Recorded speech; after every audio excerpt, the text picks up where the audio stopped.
আপোনাৰ পেচাব জ্বলাপোৰা সমস্যাত ভুগি আছে নেকি? আপোনাৰ মাজে মাজে পেচাব জ্বলাপোৰা হয় নেকি? যেহেতু গৰমৰ দিন, এই বিশেষ কাম কৰিলে আপুনি কিন্তু বহু উপশম পাব পাৰে। সাধাৰণতে আজিকালি বহুতৰে পেচাব জ্বলাপোৰা কৰা সমস্যা দেখা দিয়া যায়। কেইবাটাও কাৰণৰ বাবে এই ৰোগে দেখা দিয়ে।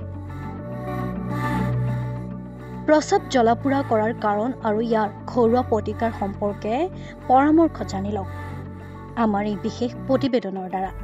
সাধাৰণতে আজিকালি বহু লোকৰে প্ৰস্ৰাৱ জ্বলাপোৰা সমস্যাই দেখা দিয়ে।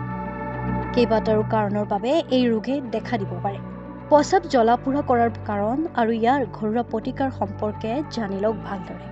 মূত্ৰনলীৰ সংক্ৰমণ আৰু কেতিয়াবা কিডনী ষ্টনৰ বাবে প্ৰস্ৰাৱ জ্বলাপোৰা কৰাৰ সমস্যা হ'ব পাৰে।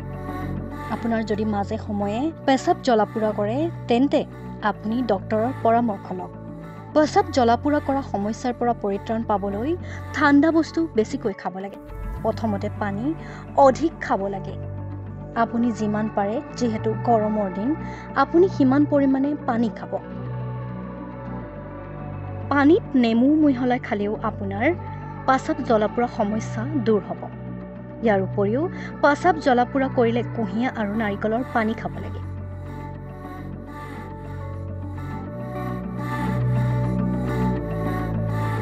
গৰমৰ দিনত কুঁহিয়া বা নাৰিকলৰ পানী খালে পেটটো ঠাণ্ডা হৈ পৰে আৰু ইয়াৰ ফলত আপুনি আপোনাৰ পেচাবৰ জ্বলাপোৰা সমস্যাও দূৰ কৰিব।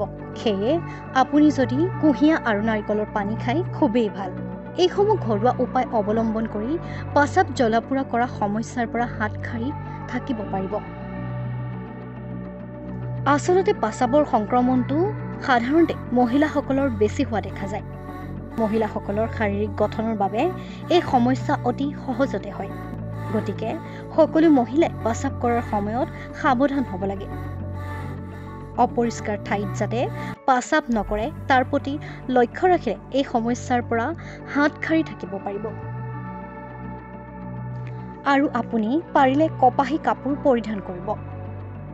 যিহেতু গৰমৰ দিন, আপুনি যিমান পাৰে পাতলীয়া কাপোৰ আপুনি ব্যৱহাৰ কৰিলে আপুনি আৰাম পাব। আৰু মহিলাসকলে বিশেষকৈ মাহেকীয়া সময়ত চাফা হৈ থাকিব লাগে। পৰিষ্কাৰ পৰিচ্ছন্নতা অৱলম্বন কৰিলে আপোনাৰ পেচাবৰ জ্বলাপোৰা সমস্যাও দূৰ হ'ব। আৰু আপুনি পেচাব লাগিলে সময়মতে কৰাৰ চেষ্টা কৰিব। বহু লোকে দেখিবলৈ পোৱা যায় যে পেচাব বহু সময় ধৰি ৰাখি থয়। ইয়াৰ ফলতো পেচাবৰ জ্বলাপোৰাৰ সমস্যা বৃদ্ধি হ'ব পাৰে। গৰমৰ দিনত আপুনি যদি নেমু আৰু পদিনাৰ পাত পিচি সেয়া চৰ্বত হিচাপে ঠাণ্ডা পানীৰ লগত খায়, তেতিয়াও আপুনি পেচাবৰ জ্বলাপোৰা সমস্যাৰ পৰা বিৰত থাকিব পাৰিব। সেয়ে আপুনি গৰম দিনত নেমুৰ পানী আৰু পুদিনাৰ পাত পিচি খাবলৈ যত্ন কৰিব। চাব আপুনি বহু উপশম পাব।